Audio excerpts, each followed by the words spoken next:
ፈናል ተዘርፈናል። ምንም አልቀረንም። ምንም ማያውቀውን ህዝብ እዚህ ሰብስቤ አንተ ዝም ብለህ ምንድን ነው አንተ አንተ ታውቃለህ። ኦኬ ና አልቃም እየገባ ስለነበረ እንኳን ደህና መጣ ልበል እስኪ። እንኳን ደህና ቆያችሁ። መልካም ታውቃለህ ብዬ ስለማስብ አውቃለሁ ስላልክ ማለት ነው። ኦኬ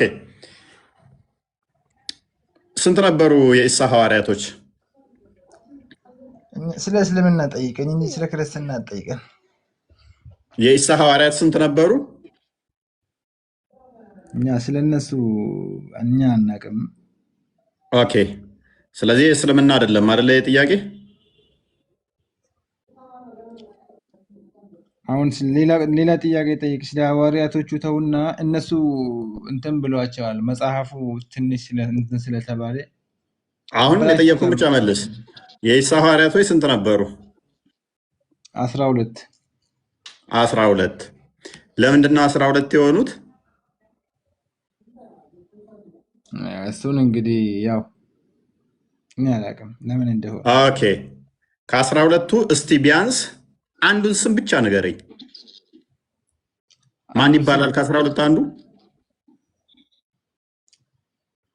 ያዕቆብ። ያዕቆብ ማስረጃ ስጠኝ እስቲ። ያዕቆብ የኢሳ ሐዋርያ ነው የሚል ያው መጽሐፋችሁ ነው የሚለው።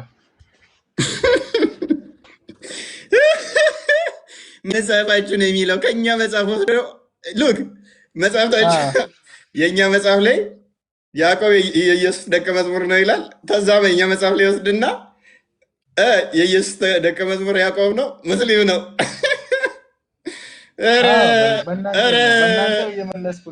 እኔ እኮ እስልምና በቃ እድሜ ልክን ፕራንክ የሆነ ሃይማኖት ነው። እሱን አንተ ያልከው እስልምና አይሳደብም። እሱን አንተ ያልከው እኔ እኮ ተሳደብ አይደለም ያልኩት፣ ፕራንክ ነው። በቃ የራሱ እኮ ፕራንክ ነው እያደረጋችሁ ያለው። የኢሳ ሐዋርያ ማን ነው? ለምሳሌ ከ12ቱ አንዱ ያዕቆብ ነው። ኦራይት ያዕቆብ በመልእክቱ ምዕራፍ 1 አንድ የክፈተስ ማን እንደጻፈው የማይታወቅ መጽሐፍ እኮ ያንተ መጽሐፍ ነው። ራስ ነገርከን እኮ መጽሐፍታችሁ ብለህ ራስ ምን እየነገርከን ነው? መረጃ እየነገርከን ነው። መረጃ እየነገርከን ነው። ያዕቆብ በመልእክቱ በመጀመሪያ ሲጀምር ገና ምን ብሎ እንደሚጀምር ላሳየህ። የእግዚአብሔር የጌታ ኢየሱስ ክርስቶስ ባሪያ ያዕቆብ ለተበተኑ ለ12ቱ ወገኖች ሰላም ለእናንተ ይሁን። ራሱ ለማን ባሪያ ነኝ ብሎ ነው የሚጽፈው? ለኢየሱስ ክርስቶስ። የኢየሱስ ክርስቶስ ባሪያ ተብሎ ነው እንጂ አላለም። ተብሎ ነው አላለም። አንብቦ ተብሎ ነው አልኩ። መጽሐፍ ቅዱስ አንብቦ ማንበብ ትችላለህ። ያዕቆብ እኮ ነው ራሱ ጸሐፊው ማለት ነው። ኤኒዌይስ በደንብ አስተውሉ ወገኖቼ። እስልምና በሰባተኛው ሴንቸሪ ላይ ሲመጣ ምንም ማያውቀው ነገር ስለነበር ሙሐመድ ዝም ብሎ ታሪኮችን ወሰደና ሐዋርያቶቹም የኢሳ ተከታይ ናቸው፣ አማኝ ናቸው፣ የበላይ ናቸው አለ። ሐዋርያቶቹ ማን ናቸው? ይሁዳ፣ እነ ጳውሎስ፣ እነ ማቴዎስ፣ ዮሐንስ ብለው አሉን። ዛሬ ላይ ያሉት እነኚህ መረጃዎችን ትቀበላላችሁ ወይ? ታዲያ ጳውሎስ የኢየሱስ ደቀ መዝሙር ከሆነ ጳውሎስ እስልምናን በጠረባ ነው የሚለው። ዝሙተኝነትን፣ ብዙ ማግባትን ጳውሎስ ይጸየፋል። ኦኬ ትቀበላላችሁ ወይ? ጳውሎስን አስተምሮ ጳውሎስ ክርስቶስ በስጋ የመጣ አምላክ ነው ብሎ ይላል። ሁሉን የፈጠረ ሁሉን ያስገኘ ክርስቶስ ነው ይላል። ጳውሎስ እውነተኛ የጌታ የኢየሱስ ደቀ መዝሙር ነው ካላችሁ ትቀበላላችሁ ወይ?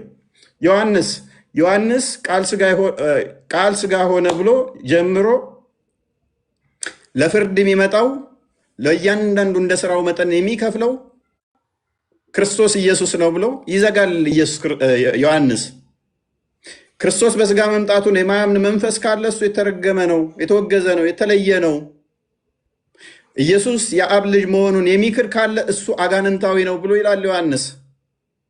ዮሐንስ እውነተኛ ሐዋርያ ነው ብላችሁ ካላችሁ ትከተሉታላችሁ ወይ?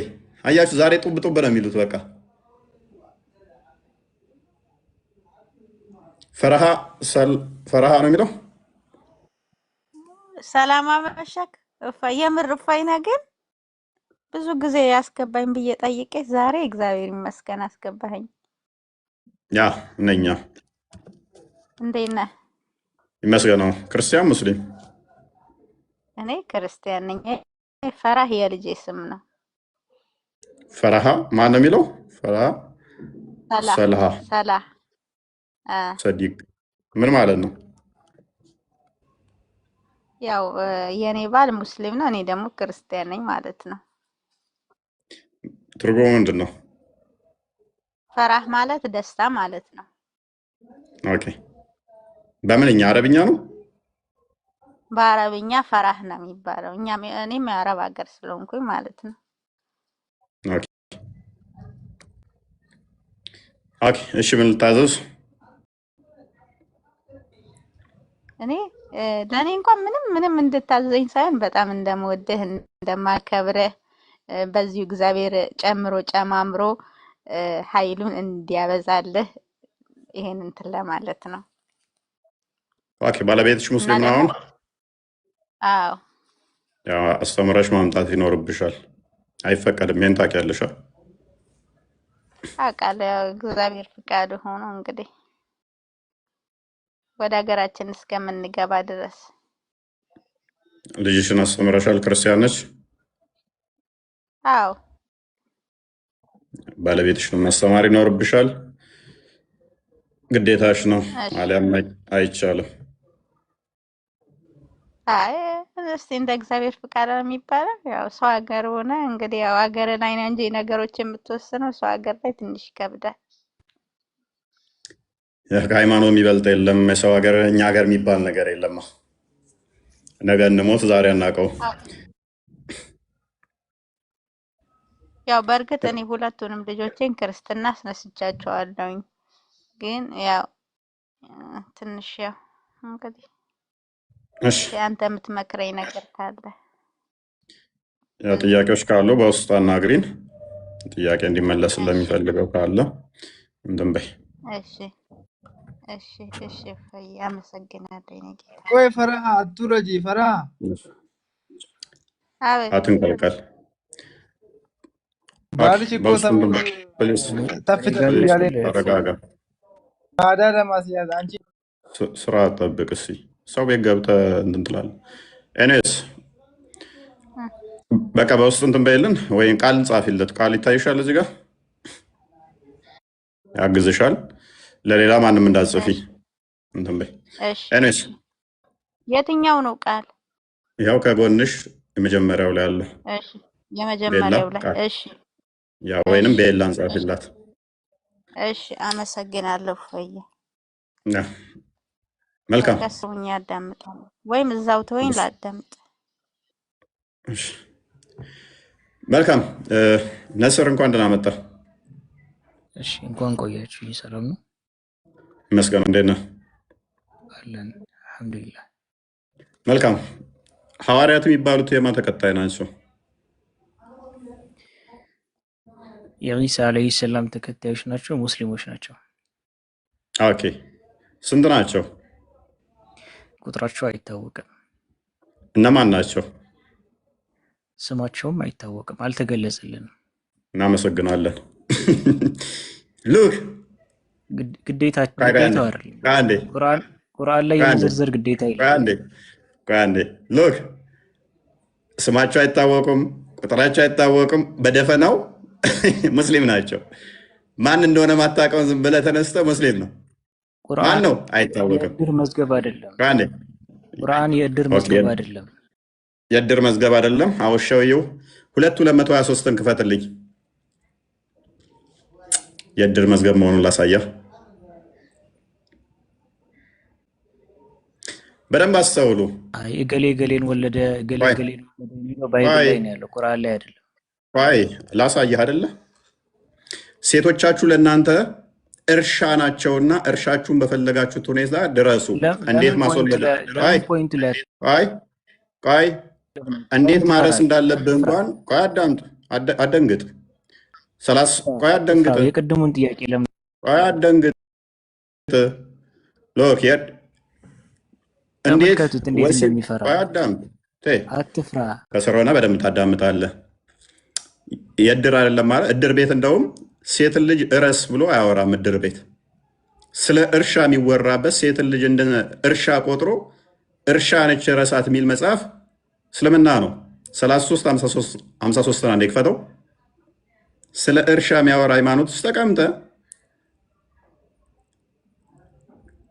ስለዚህ ጉዳይ ጽፎ ስለ ሐዋርያቶቹ ሲጠየቅ ወገቤን ራሴን ይላል። አስጠጋልን ወገቤን ራሴን ይላል። እናንተ ያመናችሁ ወይ መድረሱን የማትጠባበቁ ስትሆኑ ወደ ምግብ ካልተጠራችሁ በስተቀር የነቢዩ ቤት በምንም ጊዜ አትግቡ፣ ቤቴ አትምጡብኝ። ልክ እንደ ስስታም እንደ ቆንቋና ሰው ለድግስ ልክ እንደ ማህበር አይደለም ማልካ ለድግስ ካልተጠራችሁ በስተቀር ቤቴ እንዳመጡ። በተመገባችሁ ጊዜ ወዲያውኑ ተበተኑ። ማህበር ነው። ተበተን ስትባል የምትበተነው ጥቋሹሙ ጨርሰናል ተበተን ሲል ትበተናለህ። ለወግ የምትጫወቱ ሆናችሁ አትቆዩ። ማህበር ከተበተነ በኋላ ሂድ እንደሚባል ማለት ነው።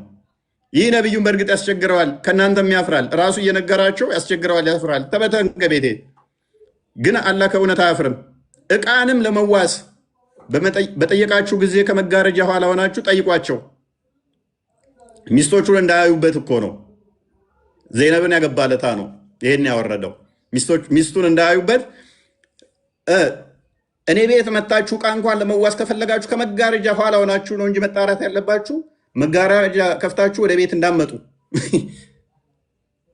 ይህ ለባሎቻችሁ ለልቦቻችሁ የበለጠ ንጽሕና ነውና ያለ መልእክተኛ ልታስቸግሩ ሚስቶቹንም ከእርሱ በኋላ ምንጊዜም ልታገቡ ለእናንተ አይገባችሁም። ከዚህ በላይ እድር አለ እንዴ? ሸንጎ ራሱ ከዚህ የእድር ቤት ይላል እንዴ? ኤኒዌይስ እድር ማለት ይሄ ነው። አሁን መልሰውና ቶፒኩ ላይ ሱራ 61 14 አንዴ ክፈተው እስኪ።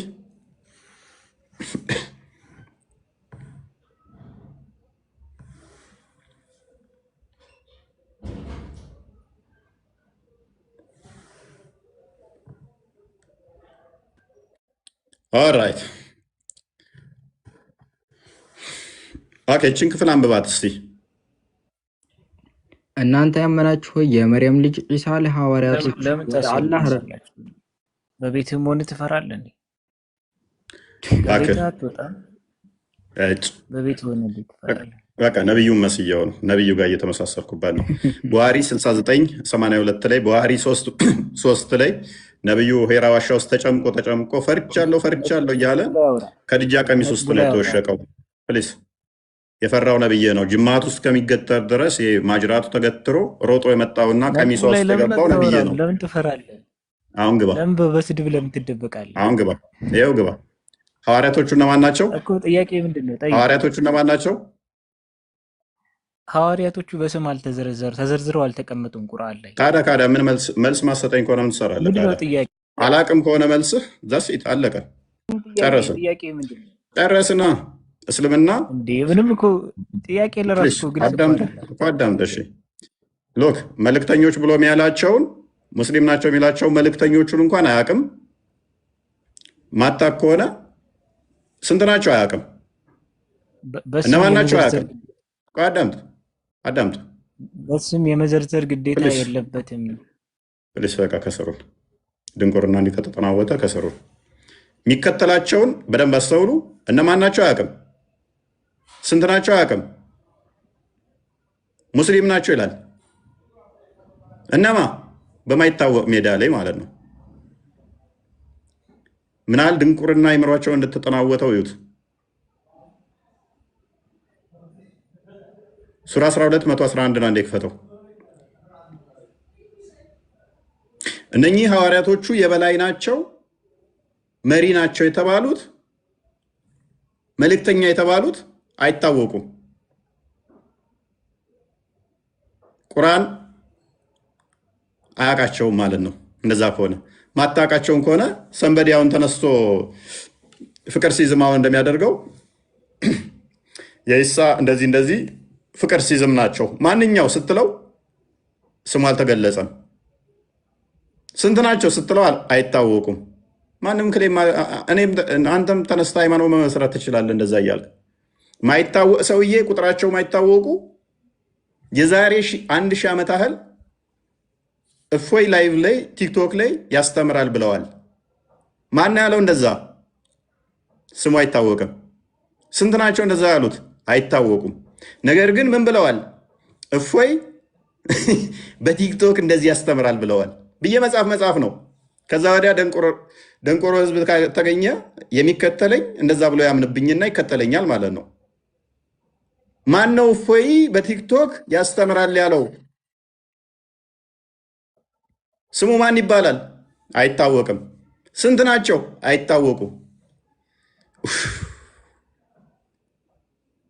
እናንተ ሰዎች ግን ተምራችኋል? ኬጂ ራሱ ገብታችሁ ተምራችኋል?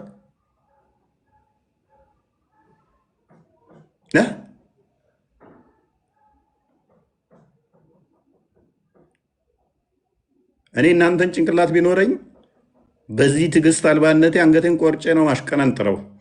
ሪከርዱን ሳየው እንደዚህ አይነት ስህተቶችን ተሳስቼ ባይ ቆርጬ መጠላው ነው የሚመስለኝ።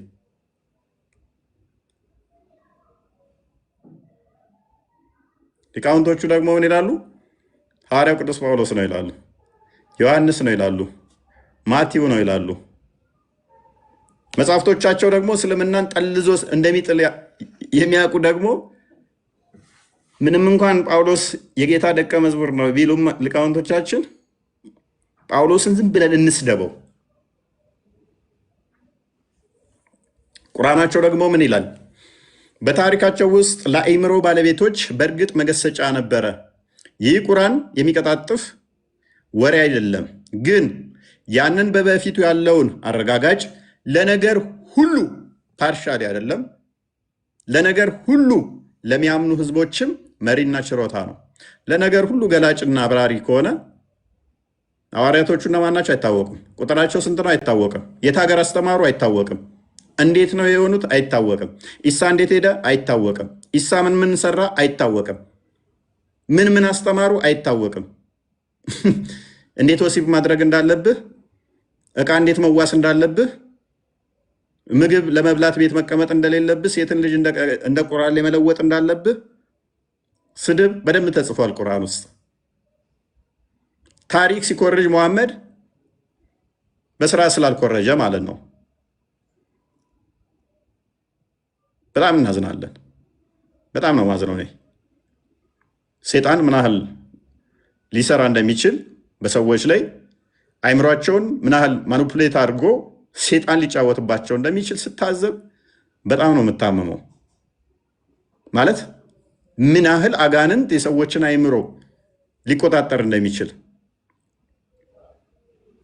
አንዳንዶቹ 19 ናቸው ይላሉ፣ አንዳንዶቹ 15 ናቸው ይላሉ፣ አንዳንዶቹ 14 ናቸው ይላሉ፣ አንዳንዶቹ 12 ናቸው ይላሉ፣ አንዳንዶቹ 13 ናቸው ይላሉ። የጌታ ደቀ መዛሙርቶች እርስ በርሳቸው የተጋጩ ማለት ነው።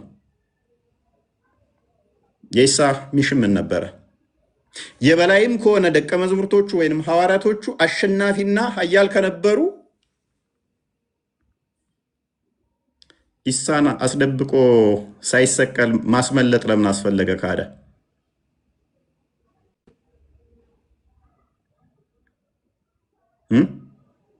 እነኚህ ደቀ መዛሙርቶቹ የበላይ ናቸው ከተባለ ሁለት ሆነው ሄደው እንዳስተማሩ ያምናሉ። ኦኬ፣ እንደዛ ከሆነ ደግሞ አንድ የጻፉትን አንጡ እስቲ። ሁሉም ያስተማሩ ክርስትና ነው አይደለም? ከክርስቲያኖች ታሪክ ከዓለም ታሪክ እንዴት እንደተገደሉ ማለትም እንዴት ሰማዕት እንደሆኑ ማንኛውም የትኛውም ከኤቴስቶችም ታሪክ ማምጣት ትችላላችሁ። ሁሉም የሚስማሙበት ክርስትናን ሲሰብኩ እንዴት እንደተሰቃዩ ይታወቃልና አንድ ማስረጃ ማምጣት አይችሉም። እነሱ አንድ ማስረጃ ማምጣት ስለማይችሉ በጨለማው በድፍኑ ስማቸውን አይናገሩም፣ ቁጥራቸውን አይናገሩም፣ ምን እንዳስተማሩ አይናገሩም፣ የት እንደኖሩ አይናገሩም። ዝም ብለህ የሆነ ዘመን ላይ ኢሳ የሚባል ሰው ነበረ፣ የሱ ሐዋርያቶች ነበሩ፣ አማኝ ነበሩ፣ የበላይም ነበሩ። እስከ ዓለም ፍጻሜ ድረስ የሱ ተከታዮች በዛው ይቀጥላሉ። አሸናፊ ሆነው እና ህዝብን አስተምረዋል። ሄደ እነማን ናቸው አይታወቁም። እኔ ይህንን ጭንቅላት መቀበል የሚችል ቻይና እውነቷን ነው። እስልምና የአእምሮ በሽታ ነው ያለችው። ቢኒ እንኳን ደህና መጣ።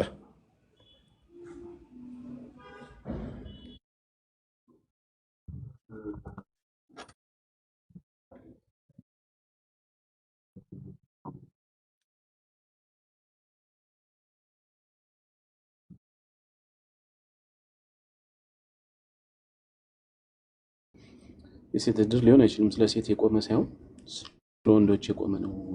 በጣም በብዛት ማየት ይቻላልና የወንድ እድር ነው የሚባለው ራሱ መጽሐፉ ራሱ የወንድ እድር እንደሆነ በግልጽ ያሳያል። እስካሁን ስትናገረውም ነበር። ብዙ ማውጣት ይቻላል። በተለይ የሴቶች ምዕራፍ ተብሎ የተቀመጠ ላይ እዛ የወንድ እድር እንደሆነ ወይም የወንድ የበላይነትን የሚያስቀጥል መጽሐፍ እንደሆነ በግልጽ ያስቀምጣል። እና ወንድማችን አልተሳሳትክም። የወንድ እድር ስለሆነ የሴት እድር ሊሆን አይችልም። የሴት እድር የሚቆመው ለሴቶች መብት ነው፣ ሴቶች የሚሰባሰቡበት ነው። ቁርአን ደግሞ ለሴቶች መብት አንድም ቦታ ስላልቆመ የወንድ እድር ስለሆነ ስህተት ተናግረሃል ብዬ አላስብም። ለማንኛውም ይሄን ለማለት ነው። ቀጥሎ እፎይ። ያ በደንብ አስተውሉ። እንግዲህ እስልምና እንደዚህ ከሆነ ያለ መረጃ ላይ የተመሰረተ በእንደዚህ አይነት አቋቋም ላይ የቆመ ከሆነ ምንድነው እሱ ዋስትናችሁ ታዲያ? ምንድነው ዋስትናችሁ? ኢሳ ተመልሶ እንደሚመጣ ቁርአን በግልጽ ይናገራሉ። የለም። ኢሳ እንዴት አድርጎ ሄደ? የለም መረጃ። ዝም ብሎ ወደሱ አነሳው። እንዴት? ማን ነው በሱ ቦታ የተመሰለው? ከሐዋርያቶቹ አንዱ ነው ይሏቸዋል። የትኛው ሐዋርያ? ማን የሚባለው? አይ አንዱ በቃ ዝም ብለህ በደፈናው መን በቃ በደፈናው ዝም ብለህ እመን። የዛሬ 10 ዓመት በፊት አንተ ያየኸው ወይ አንቺ ያየሽው ልጅ ዛሬ እኮ እጥስ ብሎ ሲል ወደ ሰማይ ዘሎ ተመለሰ ብልህ ማን ነው ብለሽ አትጠይቂኝም? እንዴት ማን ነው ማለታችሁ አይቀርም። አይ በቃ እጥስ ብሏል። የዛሬ 10 ዓመት ብዙ ሰዎችን አይታችኋል። ከ10 ዓመት በፊት ደፈናው አስነጥሶ ወደ ሰማይ ደርሶ ተመልሷል። በቃ እመን እነዛ ብዬ መጽሐፍ ጽፋለሁ። እመን ያውም ይሄ ታማኝ መሆኑ እናንተ ፈልጋችሁ ማድረስ እድላችሁ ሰፊ ነው። ምክንያቱም የዛሬ 10 ዓመት ላይ እናንተ ያያችሁት ካልኳችሁ በእርግጥም እናንተ አይታችሁታልና ማስታወስ ልችሉ ትችላላችሁ። በጣም ፈጣንና አይምሮ ካላችሁ ሜይ ቢ ሺህ ጊዜ ፈጣን ብትሆኑ ማስታወስ ትንሽ ሊከብድ ይችላል። ሰማው ግን ይሻላል። ይሄ እንግዲህ አስቡ፣ በሺህ ዓመት ወደኋላ ተጉዘህ ስሙን ሳይነግርህ ቁጥራቸውን ሳይነግርህ ያስተማሩትን ሳይነግርህ የት እንደኖሩ ሳይነግርህ ሐዋርያቶች የሚባሉ አሉ።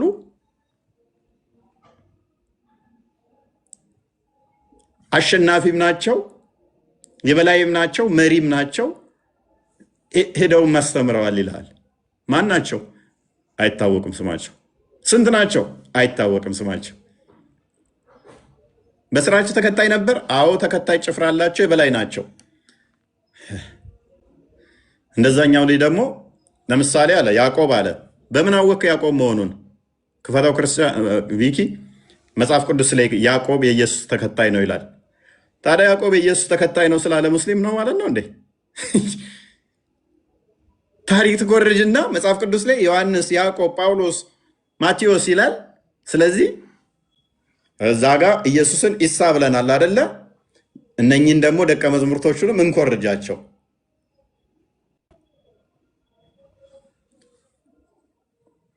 ስትኮርጅ ደግሞ አስተምሮታቸው ያስተማሩት ጠልዞ ይጥልሃል መጽሐፉ።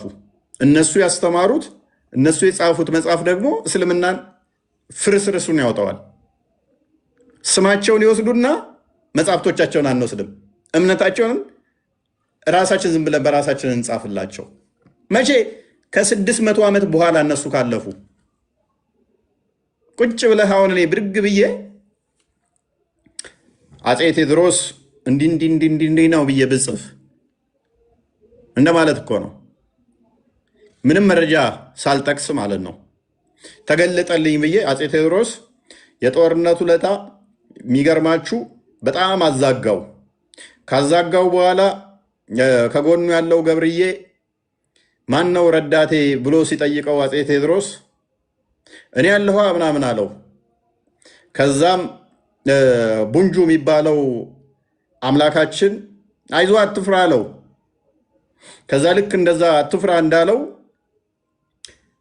ገብርዬ ሰማው። ገብርዬ በመስማቱ በጣም ደስ አለውና 18 ጊዜ ወደ ሰማይ ዘሎ ወደ ምድር ሰገደ ብዬ መጽሐፍ ጽፋለሁ። ከዛ እንደ ሙስሊሞች አይነት ጭንቅላት ያላቸው ሰዎች ካሉ ይከተሉኛል እኔን ማለት ነው። ኧረ ተው በአፄ ቴዎድሮስ ጊዜ የተጻፈው መጽሐፍ እንደዛ አይልም ብሎ ሲለኝ ተከታዮቹ ና ይኸው እፎይ የጻፈው መጽሐፍ ላይ እንደዛ ይላል። እፎይ እኮ በአፄ ቴዎድሮስ ጊዜ አልነበረም። ታዲያ ምን እኔና አፄ ቴዎድሮስ 150 ዓመት ሞላው እንዴ?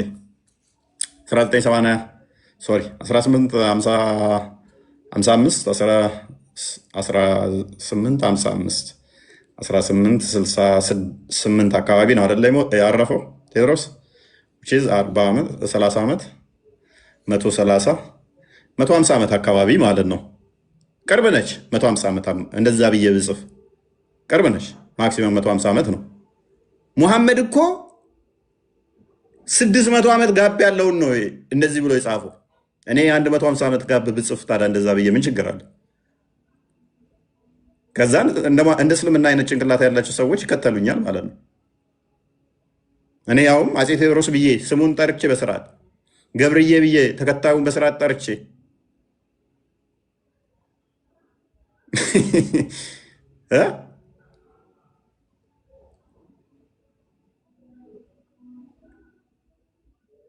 ሙስሊም ስትሆኑ የማስተዋል ጭንቅላታችሁ ይወሰድባችኋል። ምክንያቱም ሴጣን በጣም ከባድ ነው። ሴጣን በጣም ከባድ ነው። አጋንንት ወንድማችን ብላችሁ ስትጠጉት አጋንንት ሙሉ ለሙሉ ስራውን ይሰራል። ይሄ ደግሞ በጣም ከባድ ያደርገዋል።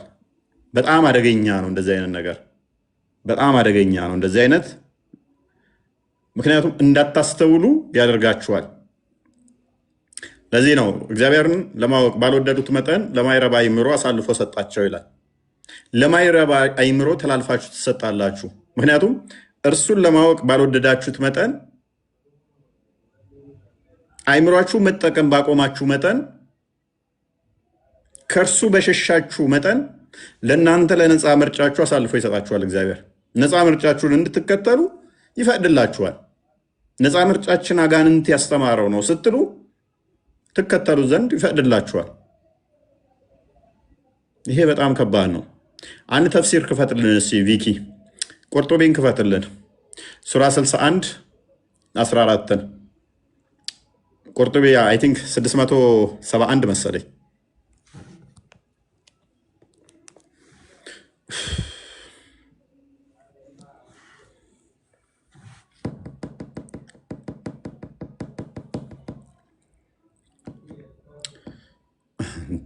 ብልያ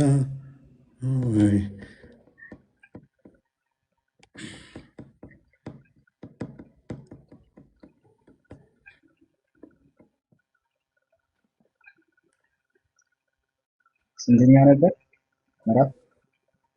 61 14 እፎይ ለምን ትፈራለህ? ቆርጦቤን ትቀበላለህ? 2200 ሰው ባለበት አዋረድኩ እኮ። እውነት ነው። ነብይህን ሆኜ ነው። ቆርጦቤን አይታችኋል። እንደ በነብይ ወጥቼ ነው። ቆርጦቤን ትቀበላለህ? ያው 2200 ሰው ባለበት እንግዲህ በደንብ አስመስክርሃል። ምንም እውቀት እንደሌለ ጎበዝ። ስድብ እንጂ እውቀት የለም። ጎበዝ። አሁን ግባ። እውቀት የለም። አስመስክር። እባክህ አሁን የተጠየቀውን ትመልሳለህ። አስመስክርሃል። በቃ ማውረድ ነው። ቆርጦቤን ትቀበላለህ ወይ? መልስ የሚመልስልህን ሰው ማስወረድ ብቻ ነው ያንተ እውቀት። አሁን ማንበብ ነው። ማንበብ እውቀት የለም። ጎበዝ። እንደዛ በማለት እውቀትን አታመጣውም። ነብይ ፕሊስ፣ አሁን ተረጋጋና ነብይህም መሀይም ስለሆነ እኛን እንዲጠይቅ ነው የታዘዘው። ሜይ ቢ ማታውቅ ከሆነ ቡሃሪ 1913 ላይ ይሄ ነው በቃ መሳደብ ነው። ቡሃሪ 1913 ላይ እኔም ተከታዮቼ መሀይም ናቸው፣ እኛ 2200 የምናውቀው የመጽሐፉ ሰዎችን መጠየቅና በእነሱ መመራት ነው ብሏል። ይህም ደግሞ ሱረቱን 2200 ተረጋጋ፣ ሱራ 1094 ላይ ሙሐመድ ምንም አታውቀውም ማንን ጠይቅ ተብሏል? የመጽሐፉ ሰዎች። የመጽሐፉ ሰዎች ደግሞ እነማን ናቸው? አይሁድና ክርስቲያኖች። አሁን ቁርጡቢን አንብብ እስቲ አንዴ ክፈትለት ቃል አታድርገኝ። እንትን አሰጋለት እችን አንብብ እስቲ 200 ሰው ፊት ተዋርዳል ዛሬ 661 71 ሌላ አሳይታል። ስድብ እንጂ እውቀት የለም ማለት ፕሊስ። ኧረ በእናት አንብብ ነው የተባልከው። ቆይ ተረጋጋ። 671 ተጠየቅ እስኪ ስላሴ ላይ አንብብ ተጠየቅ እስኪ አንብብ ዛሬ እስኪ እስኪ ክርስትናን አስተምር እስኪ። ወንድ ነህ አንተ፣ እናት ወልዳለች። እስቲ አንብብ በእናትህ። እስልምና እንዲህ ነው። ክርስትና ላይ በደንብ አስተምር እስኪ። ታዘቡት፣ ወንድ ነህ። በደንብ ታዘቡት። ቆይ በደንብ ታዘቡ። የምፈልገው እኔ እንደዚህ ሲሆን ለምንድን ነው ከስር ያሉት እንዲታዘቡ ነው። ገብተው እዚህ ጋር መጽሐፋቸውን እንደማያነቡ ባለጌ እንደሆኑ ተሳዳቢ እንደሆኑ አንብቡ ሲባሉ እንደዚህ እንደሚያለቅሱ ከስር ያላችሁ እህት ሙስሊሞች፣ ወንድም ሙስሊሞች፣ ይሄ ናስር የሚባለው አሁን ኡስታዝ ይሆናል። ኡስታዝ ነው ወይንም ሼክ ነው። የሚያደርገውን ብቻ እዩት። ፖለቲካ መስራት እንጂ እኛ ፊት ደፍረው መጽሐፍቶቻቸውን እንደማያነቡት ከዚህ ላይ ተማሩ ማለት ነው። አንብብሽ አትስራ ፖለቲካ አንብብ፣ ለሰና አንብብ መጽሐፍን እስኪ። ወንድ ነህ ሚስጥረ ስላሴ አንብብ፣ አስረዳ። እዚያ አንብብ 2200 ሰው ፊት እኮ አንብብ መጽሐፍን። አትችልም አንተ፣ አቅሙም የለህም። በቃ አያችሁ፣ ይሸማቀቁበታል። እስልምናውን በዚህ መጠን ነው የሚሸማቀቁበት፣ ገብተው ለመረበሽ እንጂ መጽሐፍቶቻቸውን አያነቡትም እኛ ፊት። አያችኋል፣ ታዘባችኋል። ባለጌዎች ስለሆኑ ማለት ነው። ኦራይት፣ እኛ እንፈልጋችኋለን። እንደዚህ ስትሆኑ ከስር ያሉት በደንብ ይማሩባችኋል ማለት ነው። ስርዓት አልበኛ መሆናችሁን በደንብ ይማሩበታል። ጥሩ ነው። ኤኒዌይስ አንድ የቀይረው ክርስቲያን ቪኪ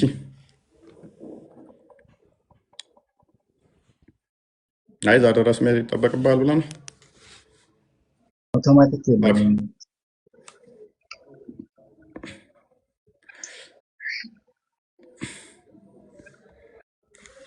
ወደ አማርኛ ነው ቀይረው ደስ ይላል። ጀመና ይሻላል። ጥሩ እንዲተረጉምልህ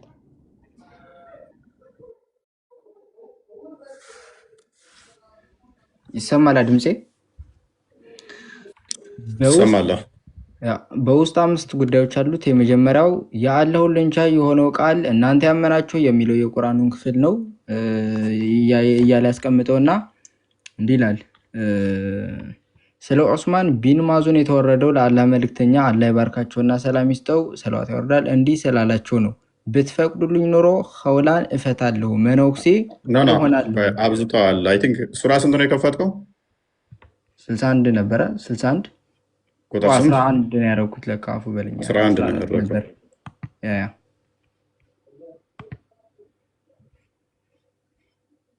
ይሄ ነው ያ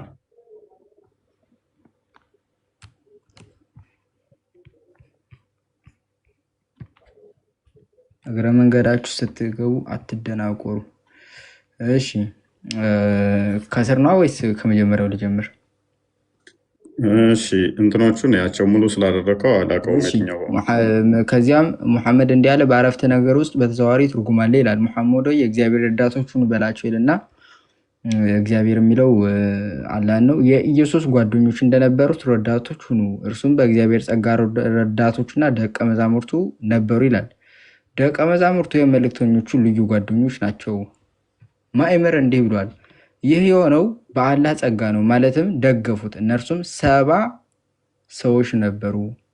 እነሱም 70 ሰዎች ቢላቸው እንግዲህ አሁን 70ዎቹ አርድት የሚባሉትን ማለት ነው። 72ቶቹ አርድቶች የሚባሉትን 70 ሰዎች ነበሩ ይላቸዋል። እንዴት እንደሚኮርጅ ብቻ አዩ። ዝቅ አድርገውና እነ ጳውሎስን ምናምን ያነሳል። ከዛ ከላይ ደቀ መዛሙርት ዝቅ አድርገው ነው ወደ ታች ተቃራኒ። ያው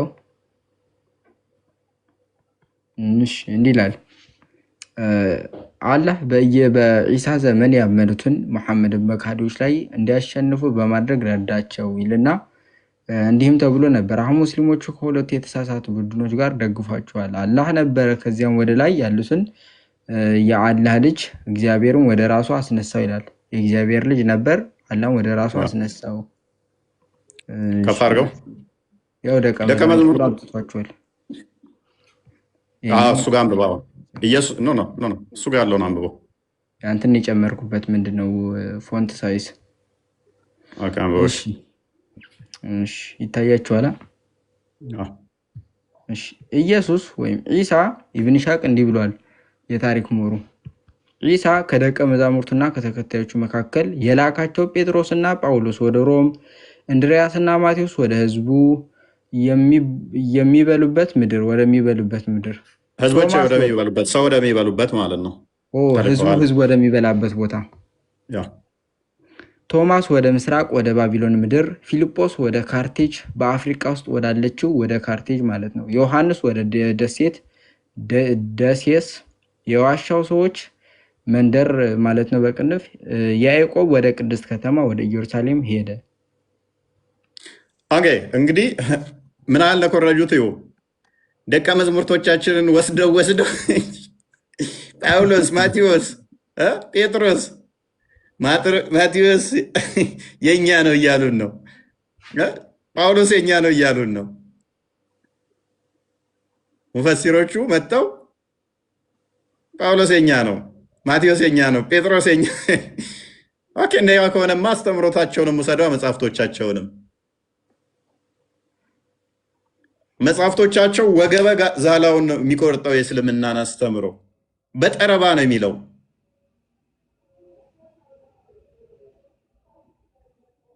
አሁን ላይ ያሉ የጳውሎስ አስተምሮ እስልምናን እንደሚያፈርስ ሲያውቁ ምን ያደርጋሉ? ጳውሎስን ውሸታም ነው፣ ቀጣፊ ነው፣ እንደዚህ ነው ብለው ጳውሎስን ሲሰድቡ ይውላሉ። ወደ 30 በላይ የሆኑ ሊቃውንቶቻቸው ጳውሎስ እውነተኛ ነው ብለው ያምናሉ። ዛሬ ያሉ ቀጣፊዎቹ፣ ወራዶቹ፣ ውሸታሞቹ ግን የጳውሎስ አስተምሮ ከእስልምናን የሚያፈራርስ መሆኑ ስለሚያውቁ ይሄንን ሲክዱ ወይንም ደግሞ ጳውሎስን ሲሳደቡ ታገኟቸዋላችሁ።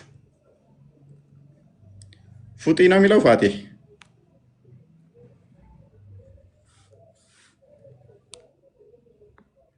ፉጢ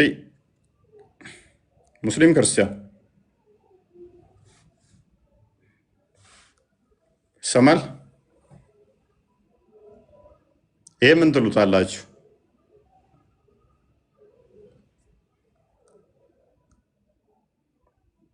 ይሄንን አስተምሮ ምንድነው የምትሉት?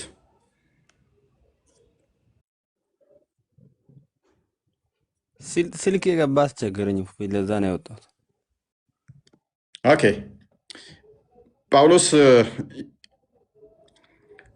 ሐዋርያ ነው ብለህ የኢየሱስ ሐዋርያ እንደሆነ ታምናለህ?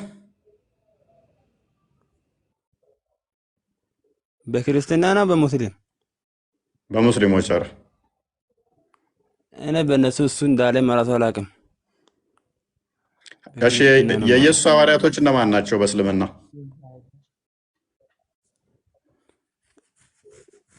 እዛ ጋር እሱ አንድ እሱን ብቻው ነብይ ብሎ አይደለም የሚያምኑት። እኔ እንጃ፣ እኔ በክርስትና ነው የማውቀው፣ በሙስሊም አላውቅም። እስልምናውን አልነገሩህም? እሱን አልነገሩኝም። ዘላለም አይነግሩህም። ዛሬ አይደለም 1000 ዓመት ወደፊትም ብንሄድ 1000 ዓመት አይደለም 1 ሚሊዮን ዓመት ብንታገስ ሊነግሩ አይችሉም። ሊመጣም አይችልም። ጳውሎስ ነው እንዳይሉ አሁን ተሸማቀውበታል። ምክንያቱም የጳውሎስ አስተምሮ እስልምናን የሚያፈራርስ መሆኑን ስላሳየን፣ ደጋግመን ስላሳየን። አይ ቲንክ ፉጢ ሙስሊም አትመስለኝም ቢኒ፣ ምክንያቱም አይኮኑም አላመሳች። ፉጢ ሙስሊም ነሽ? ፋጤ የሚለው እኮ ነው። ፋጤ እንደዚህ ነው እንዴ? መሰለኝ እንደዛ አለ። ደግማ እንዳታስገባት ከሰርቶ ማር ሙስሊም ሆነስ ክርስቲያን ነች። አይ ሙስሊም ሆነ ክርስቲያን ከስር ሆና ትማር። በደንብ አስተውሉ። ማን ናቸው? ማን ናቸው? ጳውሎስን ወሰዱብን። ማልቀስ ይሻል ይሆን? ጳውሎስን ወሰዱብን። ብድግ ብሎ የአንተ ቤተሰቦች እኮ ሙስሊም ናቸው እንደማለት እኮ ነው። ኧረ ተው አባቴ እኔ እስከ ሞተበት ድረስ አውቃለሁ ክርስቲያን ነው ስትለው ኖ ኖ ኖ ኖ ይኸው አሁን ትናንትና የተጻፈ መጽሐፍ ላይ ሙስሊም ነው ይላል። እሱ ትናንትና ነው የተጻፈው። ኖ ኖ የጻፈው ሰውዬ እኮ አምላኩ ነው የነገረው። ኧረ ተው አባቴ የጻፈው መጽሐፍ አለ። ስለ ራሱ አባቴ የጻፈው መጽሐፍ ይኸውና። እንደ አባቴ የጻፈው መጽሐፍ ተው እባክህን። አሁን እኔም ነግረን ብቻ ምን ጳውሎስ የጻፈው ስለ ራሱ እያለ ጳውሎስ ስለ ራሱ የተናገረው እያለ ከ600 ዓመት በኋላ መጥቶ ሰንበዲ ጳውሎስ እንደዚህ ነው ብሎ ሲል ሶሪ 600 ዓመት አይደለም ሶሪ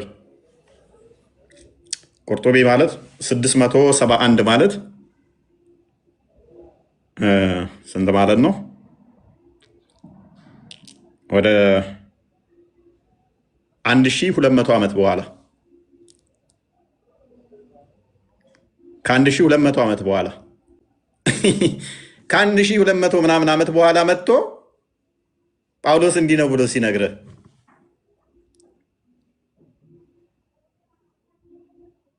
ጳውሎስ አስተምሮ መጽሐፍ ጽፎ ካለፈ ከ1200 ዓመት በኋላ መጥቶ ጳውሎስ ሙስሊም ነው ብሎ መጽሐፍ ሲጽፍ ከዛ እሱን እምነት ብለህ ስትከተል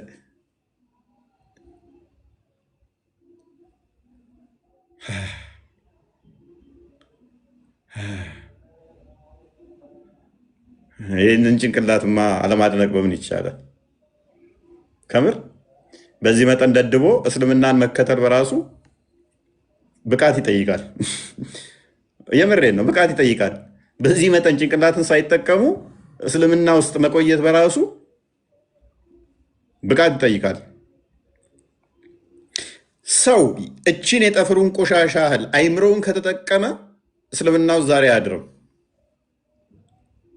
አይምሮውን ዲሞምፖዘስ ካላደረገው በስተቀር ትንጥዬ ከተጠቀመ ኢሳ ለምንድን ነው የመጣው?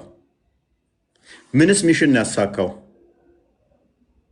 ብሎ ከጠየቀ ከእስልምና ውስጥ ቀጥታ ይወጣል። ለምንድን ነው እሱ ተመልሶ ይመጣል የተባልኩት ብሎ ከጠየቀ ቀጥታ ከእስልምና ይወጣል። ሐዋርያቶቹ ምን ሰበኩ? ምንስ አስተማሩ? የበላይ እስከሆኑ ለምን ድብብቆች መጫወት አስፈለገ? መደበቅ የሚያስፈልገው አንድ አካል ሽንፈት ሲገጥመው ነው። አሸናፊና የበላይ ከሆነ የበላይ ከሆኑ እነማን ናቸው? ሱራ 61 14 ላይ ነው። እነማን ናቸው? ምንድን ነው ያስተማሩት? ሱራ 6 156ን አንዴ ቼክ አድርገው ሲ እንትና ቪኪ ሁለት ጭፍሮች እንዳሉ የሚናገረው መጽሐፍ የተሰጣቸው እነኚህ ሁለት ጭፍሮች ደግሞ አይሁድና ክርስቲያኖች ናቸው። እስልምና የለም በዛን ሰዓት። ስለዚህ የበላይ የሆኑት እነማን ናቸው? 6156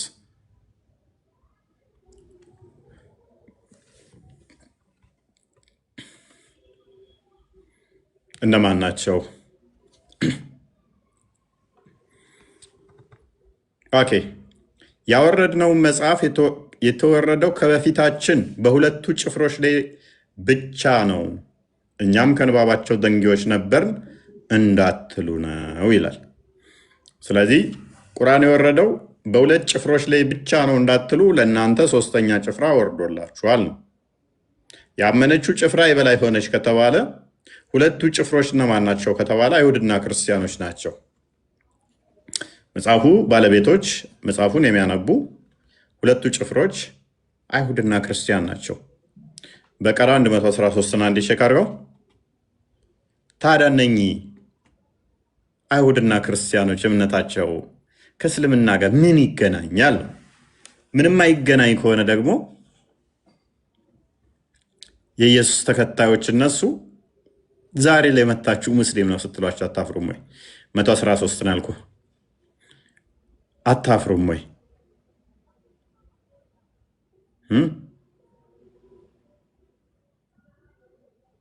እነርሱ መጽሐፉን የሚያነቡት ሲሆኑ አይሁዶች ክርስቲያኖች በምንም ላይ አይደሉም አሉ። ክርስቲያኖችም አይሁዶችም በምንም ላይ አይደሉም አሉ። እነኛ ሁለቱ ጭፍሮች እነማን ናቸው? ክርስቲያንና አይሁዶች ናቸው። ክርስቲያንና አይሁዶች ከሆኑ እነኚህ ሁለቱ ጭፍሮች የትኛዋ ጭፍራ ነች የትኛውን ጭፍራ ያሸነፈችው? የኢሳ ተከታዮችስ በየትኛው ጭፍራ ውስጥ ነበሩ ነው ጥያቄው። ይሄንን መመለስም ይችላል አይኖርም። ከዘር ብዙ ሙስሊሞች አሉ፣ አልደፈሩትም። ዛሬ ብቻ አይደለም፣ ሰሞኑን የገባንበትን አይታችኋል። ከክርስትናው ጋር ገናኝተን ስንገባ እስልምናን አይደፍሩትም። በቃ እስልምና እንደዚህ መፍርከስከስ እንደሚችል ገብቷቸዋል ማለት ነው። ቁጭ ብለው እየተማሩ ነው። እየተማሩ ነው። ጥሩ ነው። እዚህ ገብታችሁ ከመዳረቅም ይሻላችኋል። ባይዘይ በደንብ ኖት እያያዛችሁ መስጊድ ላይ እንደዚህ እንደማያስተምሯችሁ አይ ነው። እኛም ኢነርጂ እኮ እየጨረስን ነው፣ እየገባን አንዳንዴ ኢነርጂያችንን ዝም ብለን እየገደልን ነው። እናንተ አታውቁም ወይም ለማወቅ አትፈልጉም። እንደዚህ ግን ስርዓት ይዛችሁ ስትማሩ ከስር ስኮል በጣም ጥሩ ነው፣ መማር አለባችሁ። እንደዚህ ግን ስትማሩ ኖት ያዙ፣ ኖት መያዝ ልመዱ፣ መረጃ ያዙ። የምናወራው እያንዳንዱ በመረጃና በማስረጃ ስለሆነ ማለት ነው። ይሄ ለእናንተ በጣም ጠቃሚያችሁ ይሆናል ማለት ነው። ቃልና ቪኪ ቤላ